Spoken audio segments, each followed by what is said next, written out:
The $500 tip should have been a blessing. Instead, it became Sage Meridian's nightmare. "You're running some kind of scam." CEO Dominic Kingsley's voice cut through the upscale restaurant like a blade, his finger jabbing toward the young waitress. "Nobody tips a server $500. What's your game?" Every head in Romano's turned. Sage's hands trembled as she clutched the bill, her carefully composed mask cracking. She'd worked double shifts for 3 months to afford her business attire, to look professional enough for this moment. But to him, she was just another scheming server. "Sir, I can explain," she started. "Save it. I'm calling the police." Sage's jaw tightened. Her fingers found the business card hidden in her apron pocket. Time to show him exactly who he was messing with. The crystal chandelier above Romano's cast fractured light across marble floors, each beam catching the gold trim on pristine white tablecloths. Sage Meridian balanced 3 plates of prime ribeye along her left arm, her movements fluid despite the weight pressing against her shoulder. She'd perfected this dance over the past 3 months, every step calculated to project the effortless grace that Romano's demanded from its waitstaff. The irony wasn't lost on her.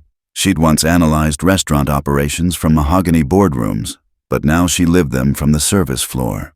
Comment below where you're watching from. Stories like this happen in every corner of corporate America, and Romano's downtown Manhattan location was no exception to the unspoken hierarchies that governed upscale dining. She delivered the plates to table 12 with practiced precision, her smile never faltering as the investment banker complained about his medium-rare steak being too pink. Sage nodded sympathetically, already calculating the kitchen's timing while mentally cataloging the man's unconscious power displays. The Rolex positioned just so, the way he never looked directly at her face when speaking.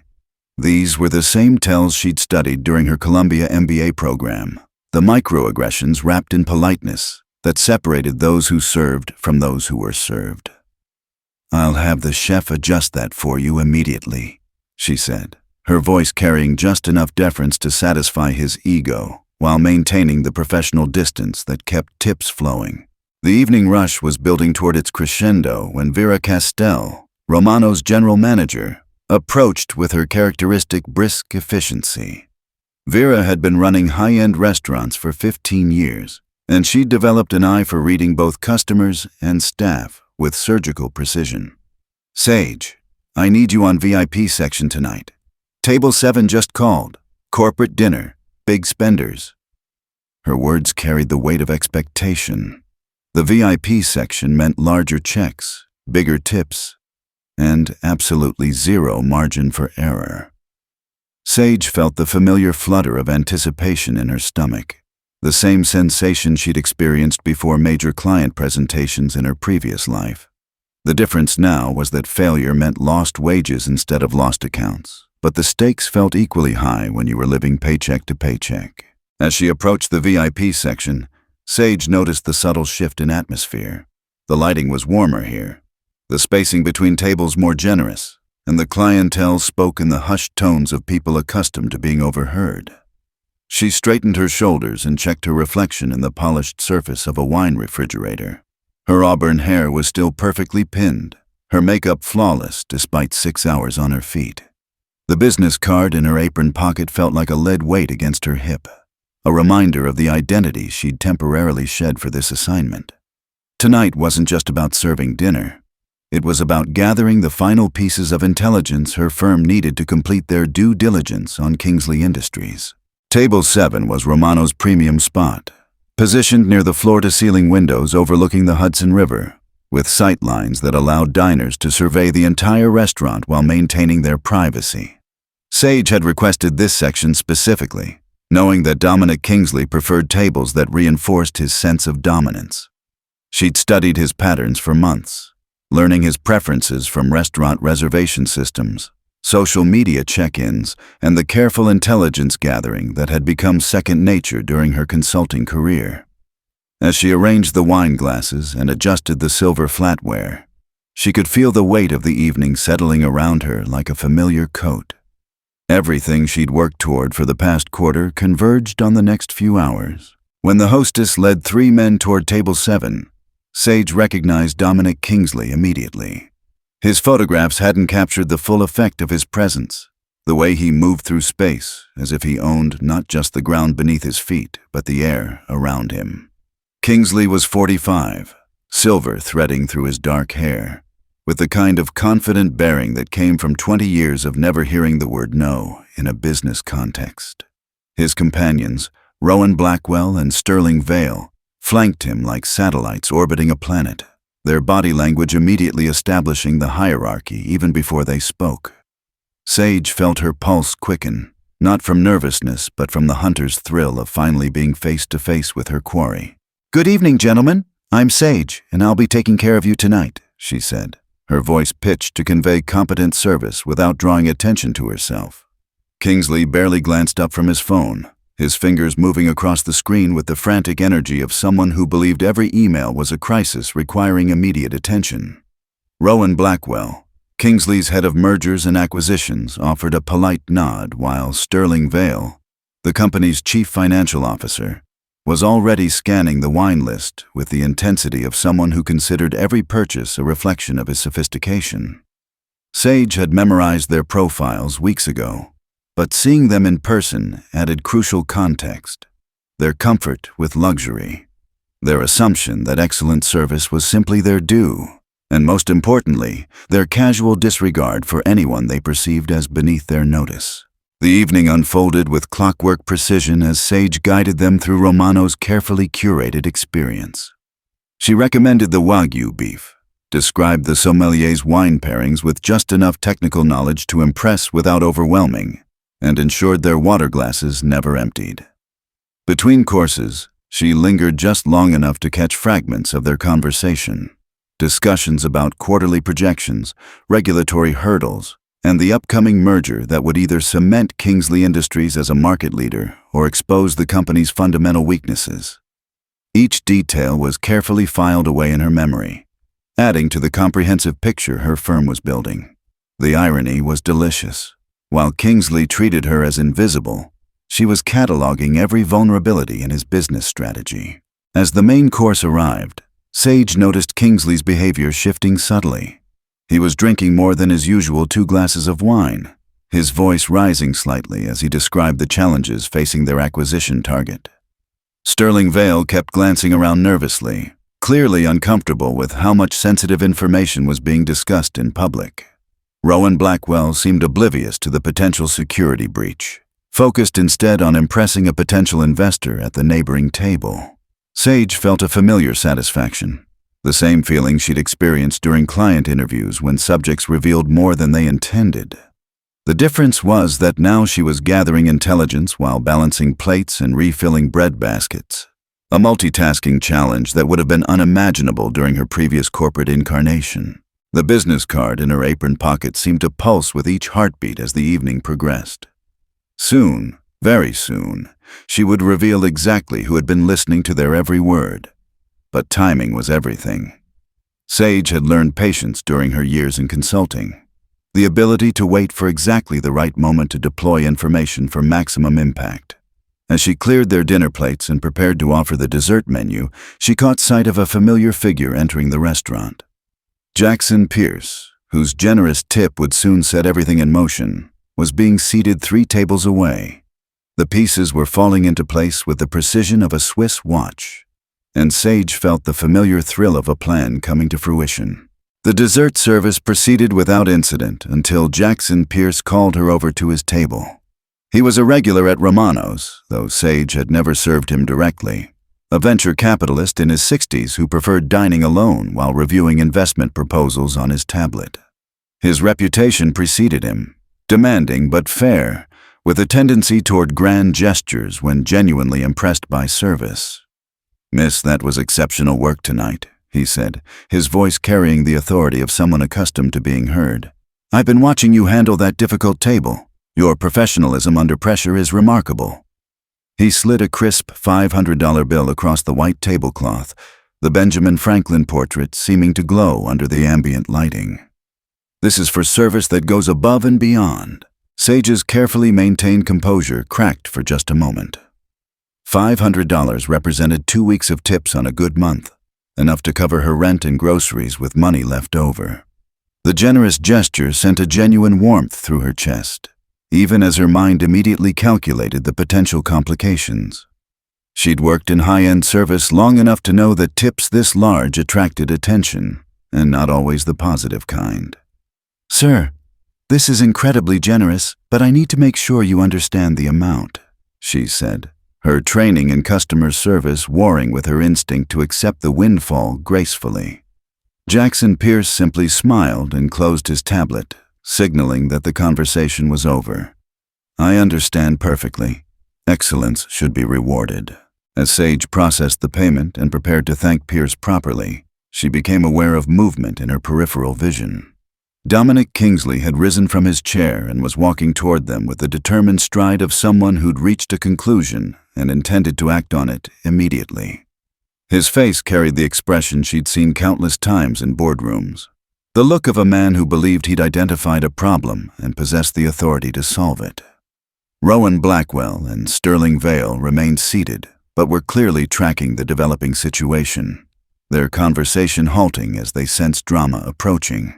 The restaurant's ambient noise seemed to fade into background static as Kingsley's presence commanded attention from neighboring tables. "Excuse me," Kingsley's voice cut through the air with the sharp edge of barely controlled anger. "I couldn't help but notice this transaction, and something doesn't add up." He gestured toward the $500 bill in Sage's hand, his finger pointing like an accusation. "Nobody tips a server $500 unless there's something else going on. What's your arrangement with this gentleman?" The question hung in the air like a physical presence, and Sage felt the weight of every eye in the VIP section settling on her shoulders. She'd faced hostile questioning before, but never while wearing an apron and standing in a position of assumed subservience. Jackson Pierce's eyebrows rose in surprise, his expression shifting from satisfaction to bewilderment in the space of a heartbeat. "I'm sorry, but who are you to question my dining preferences?" His voice carried the crisp authority of old money and older privilege, the kind of tone that typically ended conversations before they could escalate. But Kingsley was operating from his own sense of righteousness now, convinced he'd uncovered some form of fraud or conspiracy that required his intervention. "I'm Dominic Kingsley, CEO of Kingsley Industries, and I've never seen a legitimate tip this large in my life. This young woman is clearly running some kind of scam."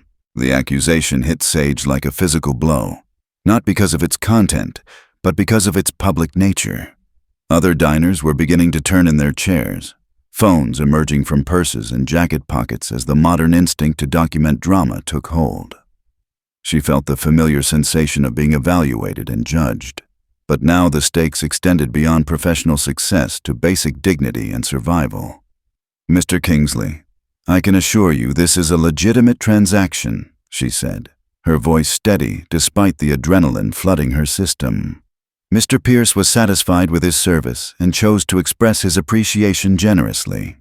The words felt hollow even as she spoke them, formal responses to an informal accusation that threatened to spiral beyond control. Vera Castell materialized beside them with the swift efficiency of a restaurant manager sensing crisis. Her practiced smile was strained as she attempted to diffuse the situation while protecting both her customer and her employee. "Gentlemen, perhaps we could discuss this privately in my office." But Kingsley was beyond diplomatic solutions now, his voice rising as his conviction strengthened. "No, this needs to be addressed publicly. I'm calling the police." The threat landed like a thunderclap in the refined atmosphere of Romano's, transforming curious glances into focused stares as the situation escalated beyond mere restaurant drama into potential criminal accusations. The business card in Sage's apron pocket felt like it was burning against her hip as she calculated her options. She could reveal her true identity now, diffusing the immediate crisis, but potentially compromising months of carefully gathered intelligence. Or she could endure the humiliation while protecting her mission, trusting that the truth would eventually prevail. The decision crystallized in her mind with sudden clarity. She would let this play out, gathering evidence of Kingsley's character while maintaining her cover for just a little longer. "Sir, I understand your concern, but I've done nothing wrong," she said, her voice carrying just enough steel to hint at deeper reserves of strength. Quinn Avery and Dante Cruz, her fellow service staff, had stopped their work to watch the confrontation unfold. Their faces showed a mixture of sympathy and concern, understanding that whatever happened to Sage could easily happen to any of them.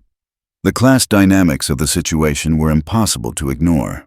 A wealthy CEO questioning the integrity of a working-class server, with the implicit assumption that her guilt was more likely than his error.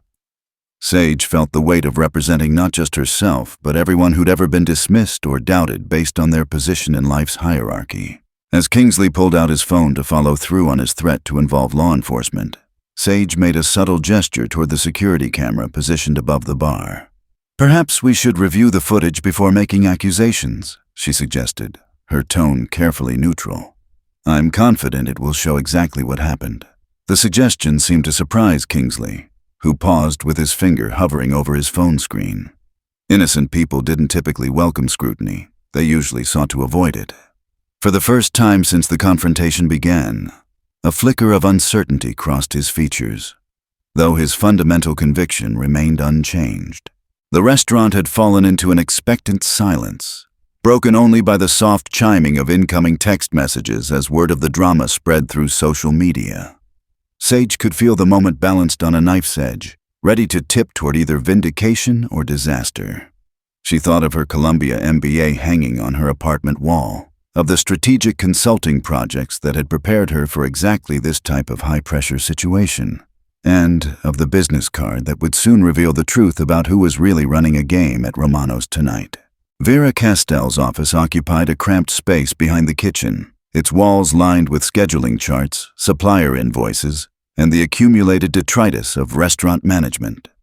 The security monitor displayed 4 different angles of Romano's dining room, each feed showing the aftermath of the confrontation.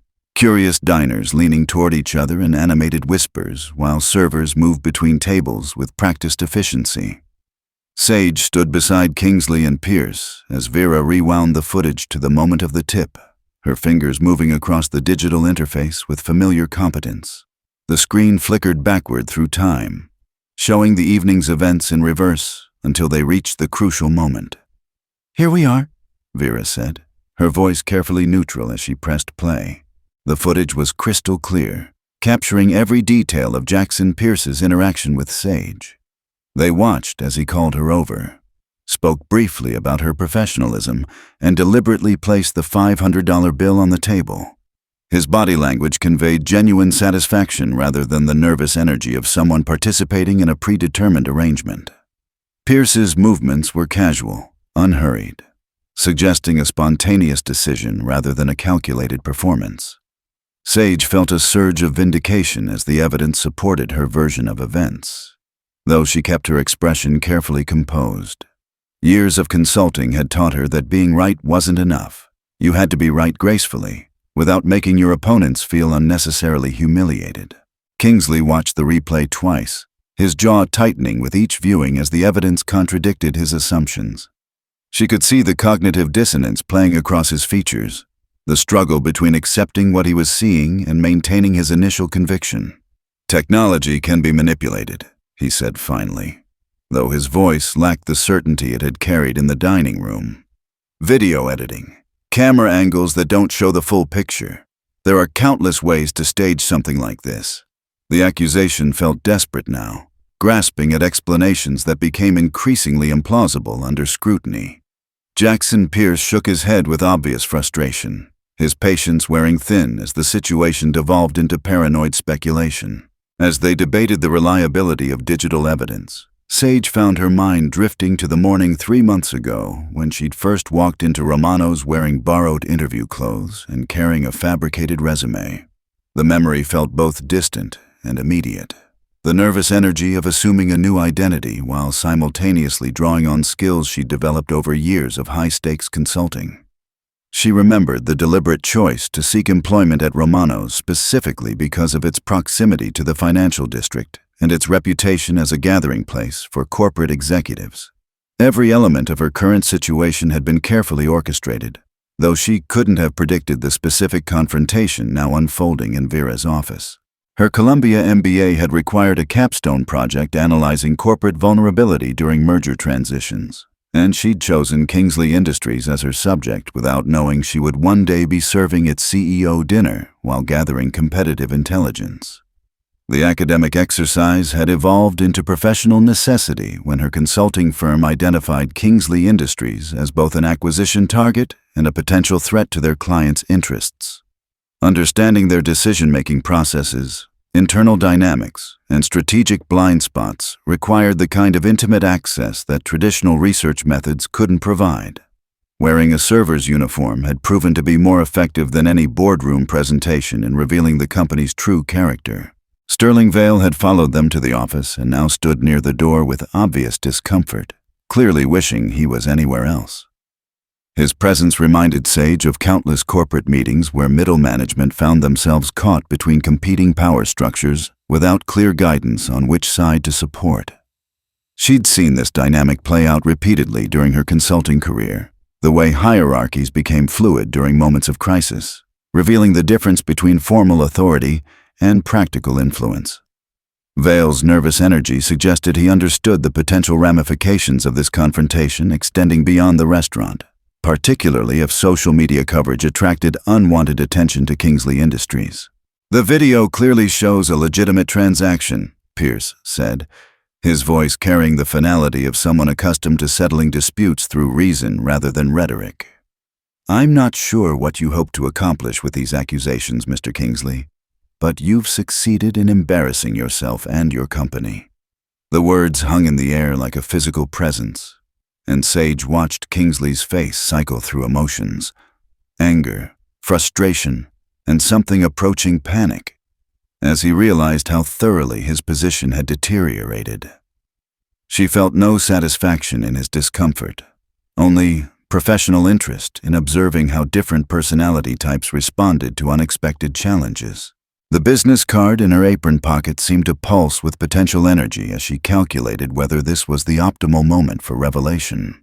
Her years in consulting had taught her that timing was everything when deploying sensitive information. Too early, and the impact was diluted. Too late, and the opportunity passed entirely. Kingsley's behavior tonight had exceeded her expectations for gathering character intelligence, revealing not just professional arrogance, but a willingness to publicly humiliate service workers based on unfounded suspicions. The documentation potential was extraordinary, though she needed to balance intelligence gathering against the risk of escalating beyond her ability to control the situation. Vera's expression suggested she was running similar calculations from a restaurant management perspective, weighing the value of Kingsley's future patronage against the potential liability of supporting false accusations against her staff. The modern restaurant industry operated on razor-thin margins that left little room for the kind of publicity disasters that social media could generate within hours. "I think we've established what happened here," Vera said carefully, her diplomatic language attempting to provide Kingsley with a graceful exit from his increasingly untenable position. "Perhaps we should return to the dining room and allow everyone to finish their evening." But Kingsley wasn't ready to accept defeat, his pride preventing him from acknowledging the obvious conclusion that everyone else in the room had already reached. "This doesn't prove anything except that they're better at hiding their arrangement than I initially thought," he said, his voice rising slightly as desperation crept into his tone.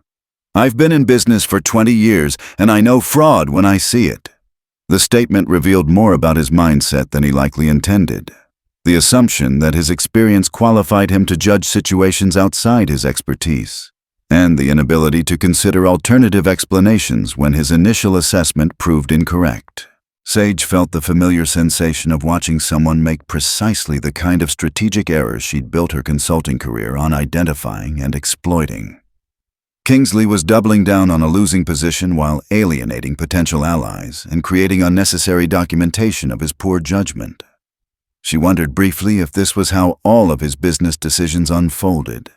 Initial confidence, followed by stubborn refusal to adapt when new information emerged. The pattern suggested systemic weaknesses that extended far beyond tonight's restaurant confrontation, vulnerabilities that her firm could leverage in their upcoming competitive engagement. Back in the dining room, the atmosphere had shifted into something resembling a theatrical performance. Other diners made elaborate shows of consulting their phones while stealing glances toward Kingsley's table, where Rowan Blackwell sat alone, methodically finishing his dessert with the determined focus of someone pretending everything was normal. The social media documentation had begun in earnest. Discreet phone cameras capturing fragments of drama, while hashtags started trending across multiple platforms. Sage recognized the modern dynamics at play. A single incident could evolve into corporate reputation crisis within hours if handled poorly. She'd advised clients through similar situations, but never from the perspective of someone wearing a server's uniform while holding $500 in disputed cash. Kingsley returned to his seat with the rigid posture of someone determined to salvage dignity from an increasingly compromised position. His companions exchanged glances that spoke volumes about their assessment of his judgment, though neither man seemed willing to directly challenge his authority. Years of corporate hierarchy had trained them to defer to executive decision-making, even when those decisions appeared questionable. Sage approached their table with renewed confidence, knowing that the security footage had vindicated her position while revealing Kingsley's willingness to make public accusations based on assumptions rather than evidence. "Would you gentlemen like coffee or perhaps our dessert menu?" she asked, her voice carrying professional courtesy touched with subtle steel. "Actually, I'd like to understand something," Kingsley said, his tone suggesting he'd regrouped during his absence from the table. "You handled that situation in there with remarkable composure for someone in your position.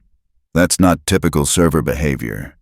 His observation was accurate, but delivered with the condescending undertone of someone who considered emotional regulation a luxury reserved for people of higher social standing. Sage felt the familiar irritation that came from being simultaneously underestimated and scrutinized, a combination she'd encountered frequently during her consulting career when clients assumed her youth or gender indicated limited competence. The comment created an opening she'd been waiting for, a chance to demonstrate knowledge that would confuse Kingsley without fully revealing her identity.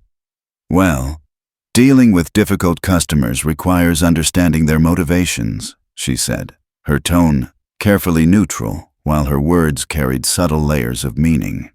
"In my experience, people who make public accusations usually do so because they're feeling threatened or uncertain about their own position." The psychological analysis was delivered with the casual confidence of someone who'd spent years studying executive behavior patterns, though disguised as folk wisdom gained through service industry experience. Sterling Vale's eyebrows rose slightly at her response, suggesting he'd caught the sophistication underlying her supposedly simple observation. Rowan Blackwell continued eating his tiramisu with studied indifference, but Sage noticed his posture had become more attentive. Kingsley himself seemed momentarily thrown by her directness. Servers weren't supposed to psychoanalyze their customers, especially not with terminology that suggested formal education and behavioral analysis. "That's an interesting perspective," he said slowly, his voice carrying new wariness along with grudging respect. "You sound like you've had some experience dealing with corporate types." The irony was so perfect that Sage had to suppress a smile. "Oh, you pick up things working in a place like this," she said, gesturing toward the dining room where executives conducted business over expensive wine. "You learn to read people, understand their pressures and motivations. Take merger situations, for example. They bring out the worst in everyone involved because the stakes are so high." She watched Kingsley's face carefully as she spoke, noting the slight tightening around his eyes at the mention of mergers. His upcoming acquisition attempt was supposed to be confidential information, known only to senior management and their advisors. Yet here was a waitress casually discussing merger psychology with unexpected sophistication. "Mergers are complex transactions," Rowan Blackwell said carefully, finally joining the conversation with obvious reluctance. "They require extensive due diligence, regulatory approval, strategic alignment. Not exactly dinner conversation for most people." His words carried an implicit question about how a server had developed such specific business vocabulary. Sage felt the familiar thrill of intellectual engagement that she'd missed during her months of assumed invisibility, though she maintained her careful balance between revelation and concealment. "I suppose I read more than most people expect," she said with deliberate vagueness, allowing them to draw their own conclusions about her educational background. Kingsley leaned forward slightly, his interest clearly piqued despite his earlier antagonism. "What do you read about mergers?" The question felt like a test, though she wasn't sure whether he was trying to expose ignorance or confirm unexpected knowledge. Either way, it represented dangerous territory. Too much specificity would raise alarms, while too little would waste the opportunity to gather additional intelligence about his company's vulnerabilities. "Business journals mostly," she said, threading the needle between revelation and discretion. "I find it fascinating how companies can look successful on paper while hiding fundamental weaknesses that only become apparent during integration attempts." The comment landed with surgical precision, causing both Blackwell and Vale to exchange glances while Kingsley's jaw tightened almost imperceptibly. She'd touched on one of the primary concerns surrounding their pending acquisition. The target company's impressive financial metrics concealed operational inefficiencies that could undermine the entire transaction. Her consulting firm had identified these issues weeks ago through their preliminary analysis. But Kingsley Industries apparently hadn't progressed far enough in their due diligence to recognize the problems. The intelligence gap represented exactly the kind of competitive advantage her firm hoped to exploit. "Integration challenges are certainly significant," Sterling Vale said carefully, his CFO training evident in his diplomatic language. "But proper due diligence usually identifies potential issues before they become problematic." His words carried the confidence of someone who believed his team's analysis was comprehensive, unaware that competing firms were conducting parallel research with superior methodology and resources. Sage nodded thoughtfully, projecting the image of someone who found business discussions intellectually stimulating rather than professionally relevant. "I suppose it depends on what you're looking for and how deep you're willing to dig," she said. The comment perfectly calibrated to suggest casual wisdom rather than specialized expertise.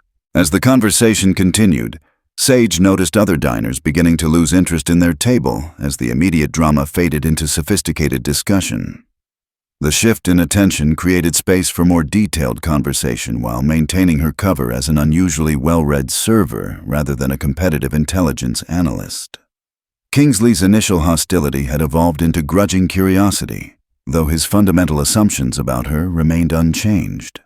He saw her as an anomaly, a service worker with unexpected intellectual capacity, rather than recognizing her as a skilled professional operating in disguise. The business card in her apron pocket felt like a loaded weapon as she calculated optimal timing for deployment. Each exchange revealed more about Kingsley Industries' strategic thinking while establishing her credibility as someone worth taking seriously despite her apparent position. Soon she would need to make the final transition from mysterious server to revealed adversary, but the foundation was being laid with careful precision.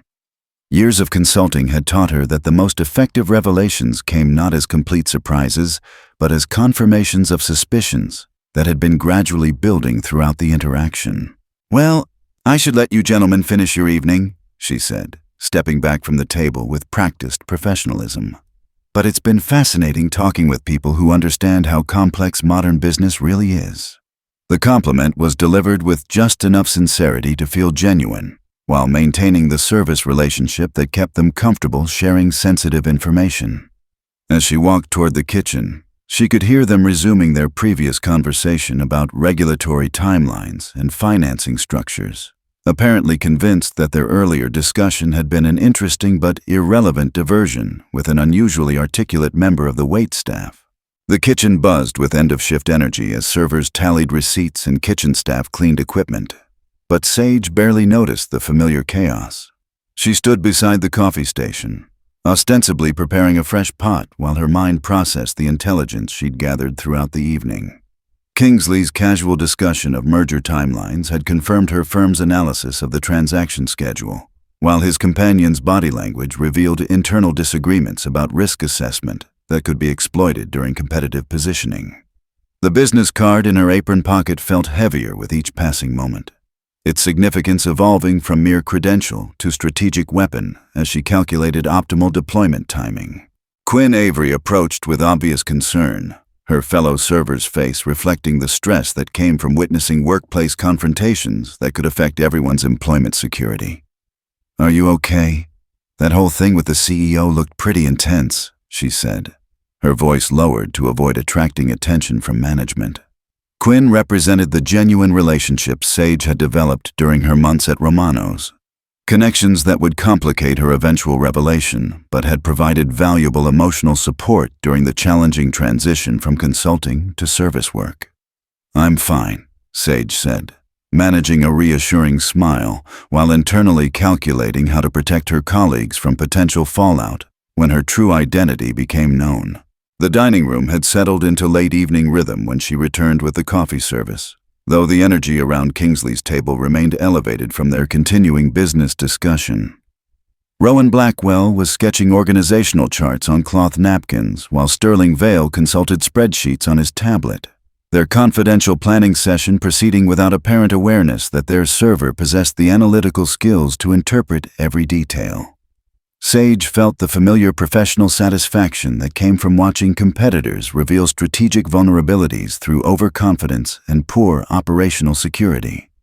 Years of consulting had taught her that the most valuable intelligence often came from subjects who didn't realize they were being studied. "Your coffee, gentlemen," she said, placing cups with practiced precision while positioning herself to overhear their continuing conversation about target company valuation metrics. Kingsley was arguing for aggressive pricing based on projected synergies, while his CFO advocated caution due to integration risks they hadn't fully quantified. The disagreement revealed exactly the kind of internal tension her firm could exploit through carefully timed competitive pressure, pushing them toward rushed decisions that would increase error probability. "Thank you," Kingsley said absently, his attention focused on the financial projections spread across the table rather than the woman who'd served him throughout the evening. The moment had arrived for calculated escalation, though she needed to maintain plausible deniability about her motivations for deeper engagement with their business discussion. "I couldn't help but overhear. Are you talking about the Morrison Industries acquisition?" The question emerged with carefully calibrated curiosity, as if she'd recognized a company name from recent business news rather than conducting months of detailed competitive analysis. The effect was immediate and dramatic. 3 heads snapped up in unison, while the color drained from Sterling Vale's face as he realized how much confidential information they'd been discussing in public. Kingsley's expression shifted through several emotions in rapid succession: surprise, concern, and growing alarm as he processed the implications of a restaurant server knowing details about their confidential transaction. "How do you know that name?" he asked, his voice tight with the controlled tension of someone who'd just realized their operational security had been catastrophically compromised. Rowan Blackwell was frantically gathering the napkin sketches while Vale powered down his tablet, both men moving with the urgent energy of executives who understood that competitive intelligence breaches could destroy months of careful preparation. "It was in the Wall Street Journal last week," Sage said with practiced innocence, though no such article had appeared because the transaction remained officially confidential. "Just speculation about potential targets for companies like yours." The fabricated explanation was designed to provide temporary reassurance while raising additional questions about how much public information was actually circulating about their supposedly secret deal. She watched their faces carefully, noting the relief that flickered across their features as they accepted her plausible explanation, even as deeper suspicions began forming about her unusual level of business awareness. The conversation that followed revealed everything her firm needed to complete their competitive positioning strategy. Kingsley's team had identified the same operational inefficiencies that concerned her clients, but they developed mitigation strategies based on incomplete information about the target company's actual performance metrics. Their timeline assumed 18 months for regulatory approval, when recent precedent suggested 12 months was more realistic, creating schedule compression that would increase execution risk. Most importantly, their financing structure relied on credit markets remaining stable through completion, a vulnerability that her firm could exploit through strategic market commentary designed to increase borrowing costs. "You seem to follow business news pretty closely for someone in your position," Sterling Vale observed, his tone suggesting genuine curiosity rather than suspicion. The comment created an opening for controlled revelation, sharing enough authentic background to establish credibility while maintaining her cover as an unusually educated service worker rather than a competitive intelligence professional. "I studied business in college before life took me in different directions," she said, allowing a trace of wistfulness to color her voice, as if discussing abandoned dreams rather than temporary career pivots required by strategic consulting assignments. The partial truth had exactly the intended effect, transforming her from mysterious anomaly to sympathetic character in their perception. Kingsley's expression softened slightly as he processed her implied narrative of economic necessity forcing educated people into service positions, a story that fit his worldview about talent allocation in contemporary labor markets. "That's unfortunate," he said with what sounded like genuine sympathy. "The current job market has been challenging for recent graduates." The condescending compassion in his voice revealed more about his character than hours of formal interview questions could have accomplished. As the evening progressed toward closing time, Sage continued gathering intelligence while building the foundation for her ultimate revelation. Each exchange added details to her firm's analysis while establishing her credibility as someone worthy of serious attention despite her apparent circumstances. Kingsley's initial hostility had evolved into patronizing interest, though his fundamental assumptions about social hierarchy remained unchanged. He saw her as proof of economic dysfunction rather than recognizing her as a skilled professional operating under deep cover to gather competitive intelligence. The business card in her apron pocket felt like a ticking bomb as she calculated final timing for deployment. She'd gathered sufficient intelligence to complete her mission while documenting Kingsley's character flaws extensively enough to support whatever reputation management strategy her firm might require. The foundation had been carefully laid through hours of patient groundwork. Now came the moment for dramatic revelation that would transform the evening from successful intelligence gathering into legendary corporate theater. Everything she'd worked toward during months of assumed invisibility converged on the next few minutes of carefully orchestrated surprise. When Vera Castell approached to discuss the evening's earlier confrontation, Sage knew the time had come to reveal exactly who had been serving dinner to Kingsley Industries' senior management team. "Before we finish tonight's discussion," she said, her voice carrying new authority that caused all three men to focus their attention completely on her words, "I think you should know exactly who you've been talking to." Her hand moved toward the apron pocket with deliberate ceremony, the gesture promising revelations that would redefine everything they thought they understood about the evening's events. The business card emerged from Sage's apron pocket with ceremonial precision, its cream-colored surface catching the ambient light as she placed it deliberately on the white tablecloth between Kingsley's coffee cup and Vale's abandoned spreadsheets. The embossed lettering seemed to shimmer as three sets of eyes focused on the elegant typography. Sage Meridian, Senior Partner, Strategic Advisory Solutions. The silence that followed was profound and complete, broken only by the distant clattering of kitchen cleanup and the soft murmur of conversations from other tables. Kingsley's face cycled through expressions like a slideshow of corporate catastrophe, confusion giving way to recognition, recognition blossoming into horror, horror crystallizing into the devastating understanding that he'd spent the evening revealing confidential strategy to his primary competitor. Rowan Blackwell reached for the card with trembling fingers, as if touching it might somehow prove it was an elaborate hoax rather than confirmation of their worst nightmare. Strategic Advisory Solutions was legendary in their industry. The consulting firm that specialized in hostile takeover defense and competitive intelligence gathering, known for deploying unconventional methodologies that left rivals scrambling to understand how their secrets had been compromised. "This isn't possible," he whispered, though his voice carried no conviction as the pieces of the evening's puzzle fell into place with devastating clarity. The unusually sophisticated server, the precise business questions disguised as casual conversation, the uncanny knowledge of their confidential transaction. Every detail now revealed its true significance. Sterling Vale's tablet clattered to the floor as his nervous system processed the magnitude of their security breach, the device landing with a sharp crack that seemed to echo through the suddenly airless space around their table. His years of CFO experience had prepared him for financial crisis, regulatory challenges, and market volatility, but nothing in his professional training had equipped him to handle the realization that months of careful planning had been systematically compromised by a competitor masquerading as restaurant staff. "How long?" he managed to ask, his voice barely audible above the restaurant's ambient noise. How long have you been gathering intelligence on our operations? 3 months, Sage replied with the calm professionalism she'd maintained throughout the evening, though her posture had shifted subtly from deferential service to confident authority.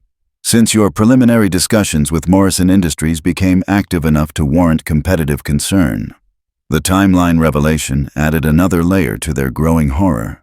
3 months meant she'd witnessed confidential meetings, overheard strategy sessions, and documented their decision-making processes with the systematic thoroughness that Strategic Advisory Solutions was known for deploying.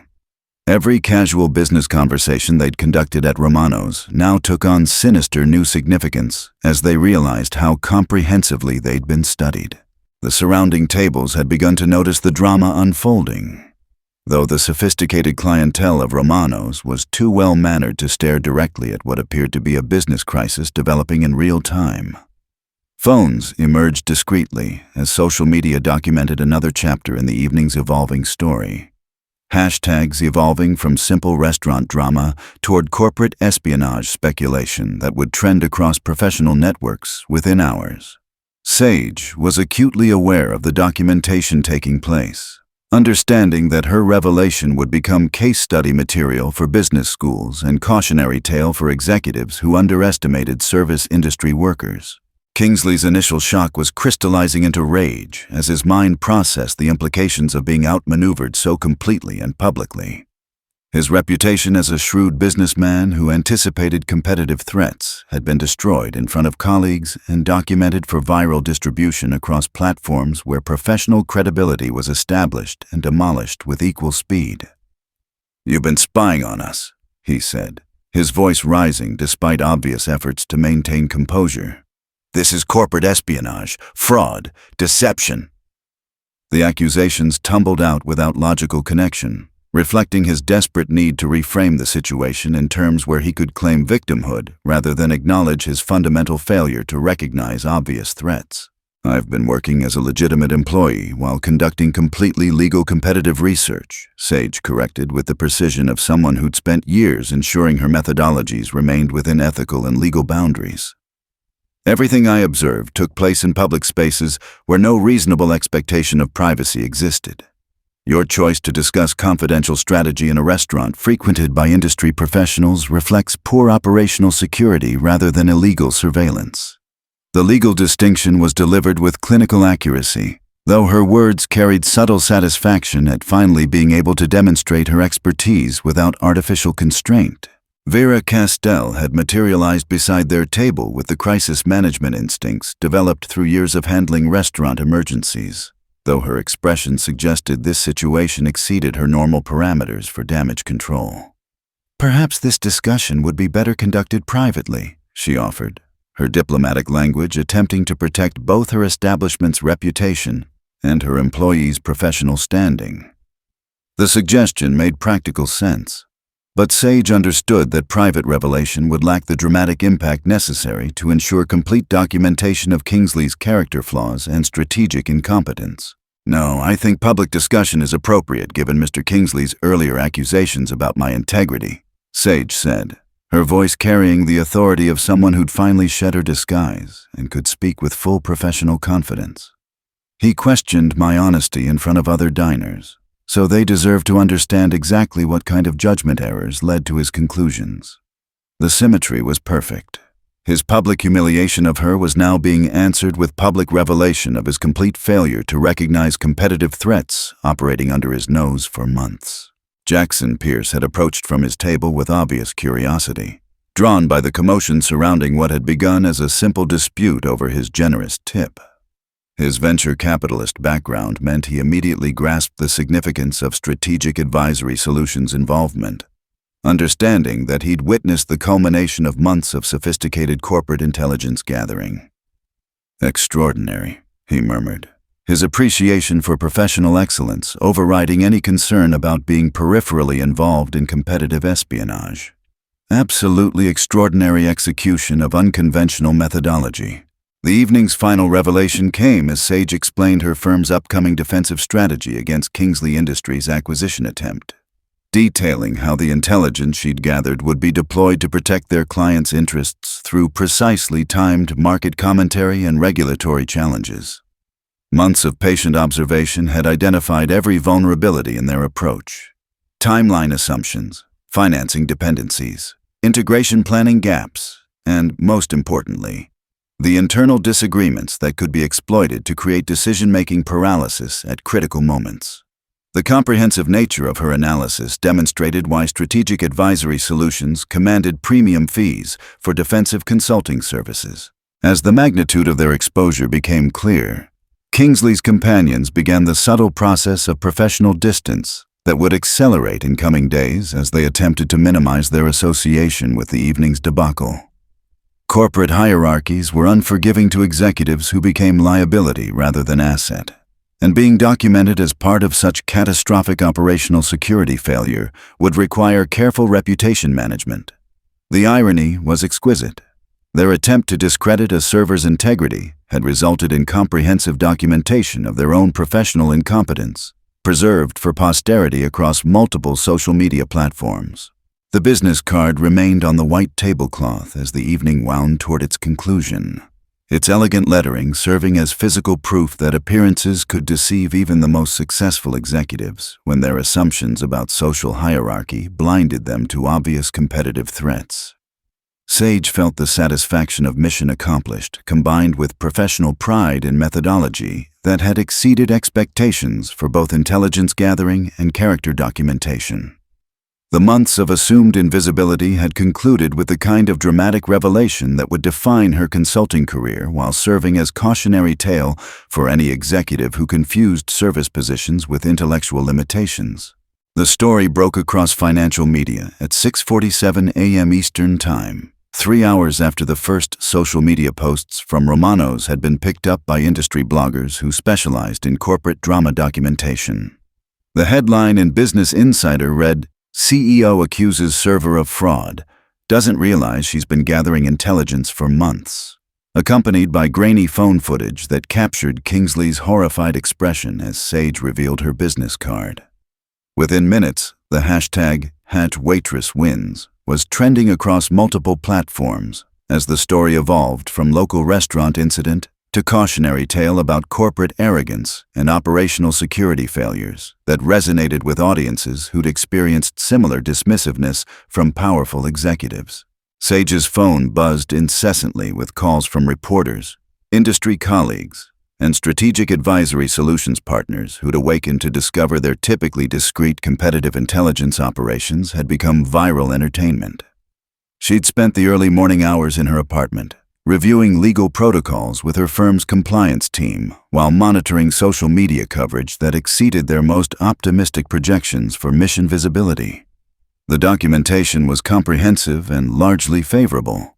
Multiple camera angles capturing Kingsley's accusations, her professional composure under pressure, and the dramatic revelation that transformed apparent victim into revealed competitor.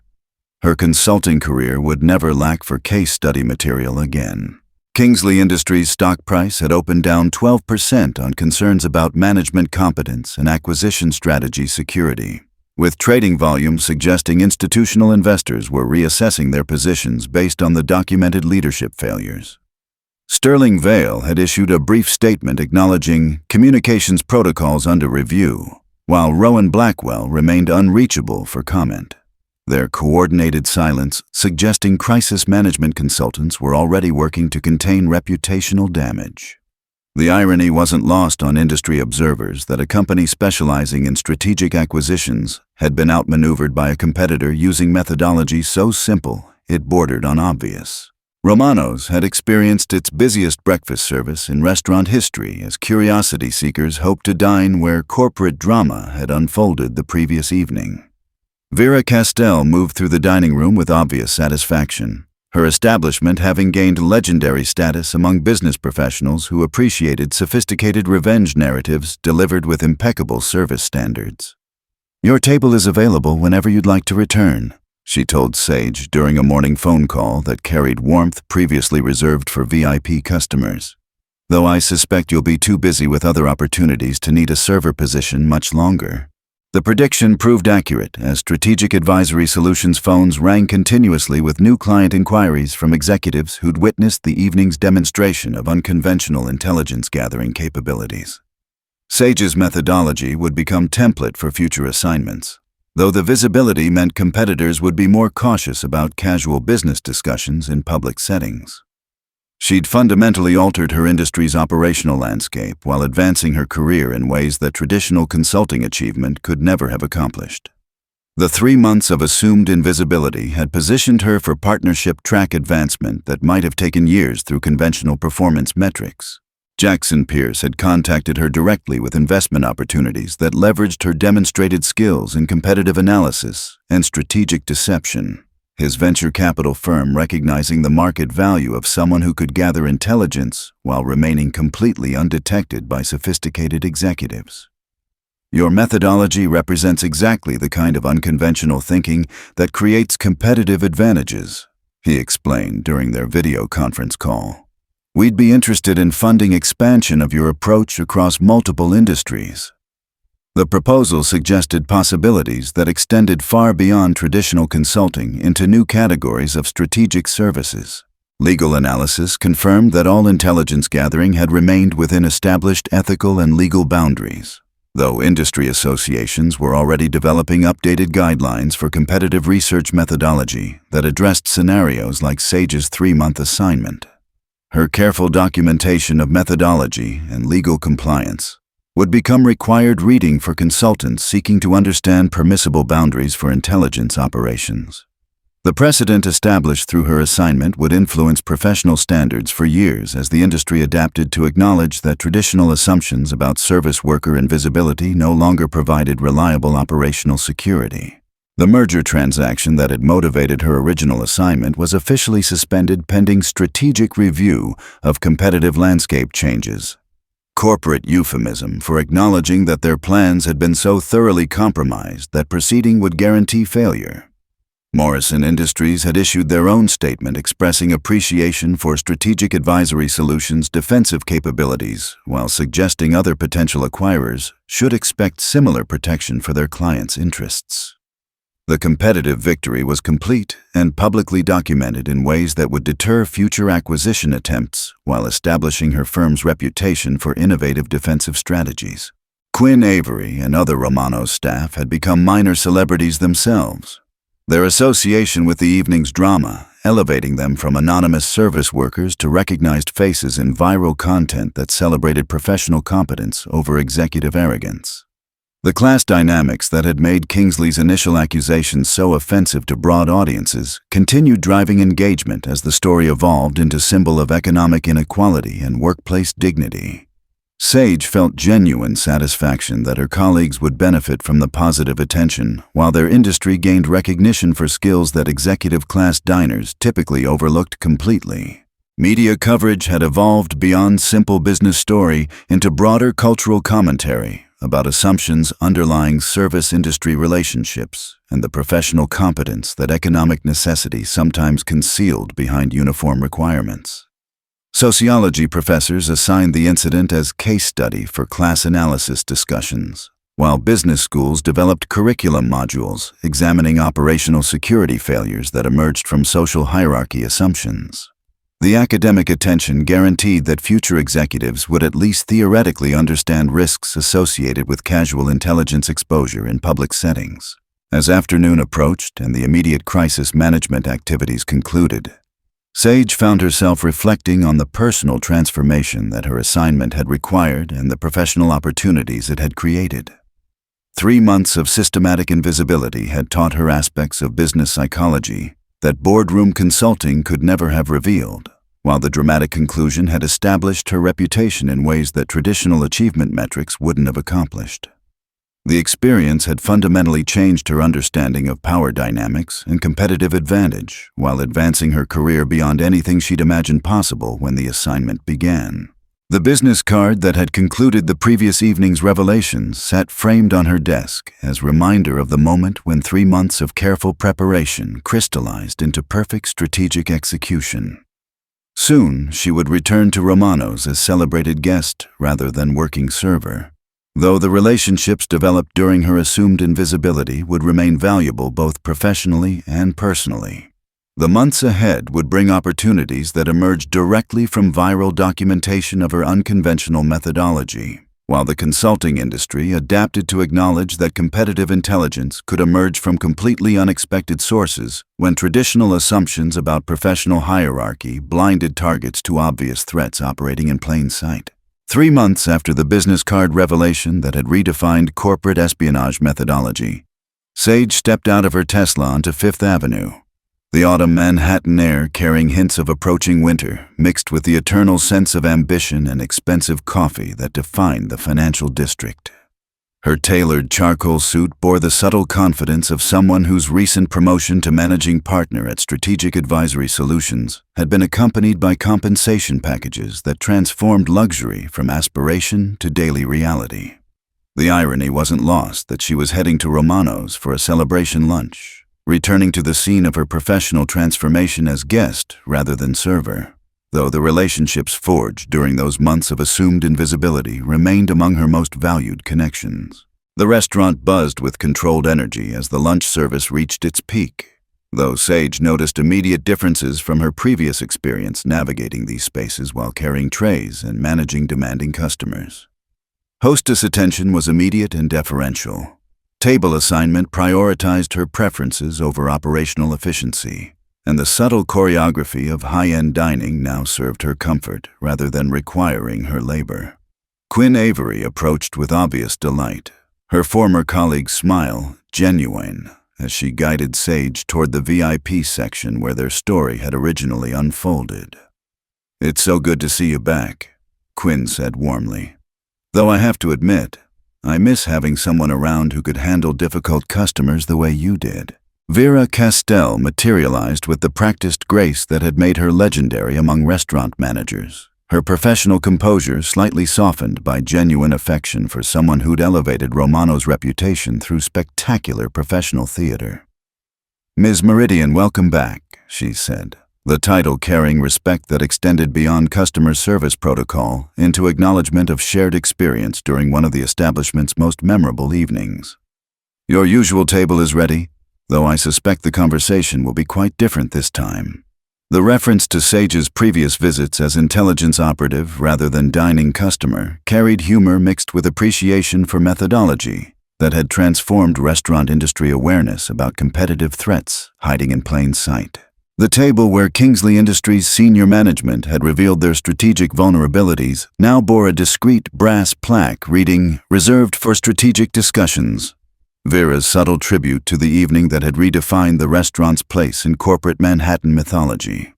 Sage settled into the chair where she'd once served coffee while gathering competitive intelligence, her perspective fundamentally altered by the shift from service provider to power broker, though her appreciation for the skill required to navigate complex social dynamics while maintaining professional composure had only deepened through experience.